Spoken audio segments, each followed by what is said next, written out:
আজকে বাংলাদেশের জন্য একটা ঐতিহাসিক দিন। আজকে বাংলাদেশের মাটিতে ন্যায় বিচার প্রতিষ্ঠার শ্রেষ্ঠ ঘটনা ঘটেছে।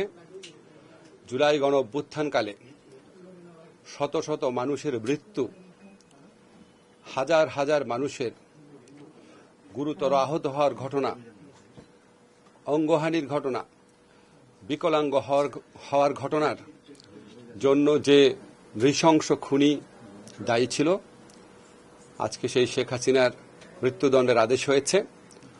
তার প্রধান সহযোগী সাবেক স্বরাষ্ট্রমন্ত্রী আসাদুজ্জামান কামালের মৃত্যুদণ্ডের আদেশ হয়েছে। আমি মনে করি আজকে জুলাই গণ অভ্যুত্থানের আরেকটি বিজয়ের দিন। আজকে আমার বিশেষ করে মনে পড়ছে যারা জুলাই গণ অভ্যুত্থানকালে প্রাণ হারিয়েছিলেন, আবু সাঈদের কথা, মুগ্ধ, ওয়াসিম, ইয়ামিন, আনাস, রিয়াগোপ, সবার কথা মনে পড়ছে। মনে হচ্ছে আজকে তাদের বিদেহী আত্মা হয়তো একটু শান্তি পাবে। আজকে তাদের শোক সন্তস্ত পরিবারের কথা মনে পড়ছে। হয়তো এই রায়ের মধ্যে দিয়ে তারা সামান্য হলেও সান্ত্বনা পাবেন। ব্যক্তিগতভাবে আমি এই রায়ে সন্তুষ্ট, কিন্তু আমি বিস্মিত না।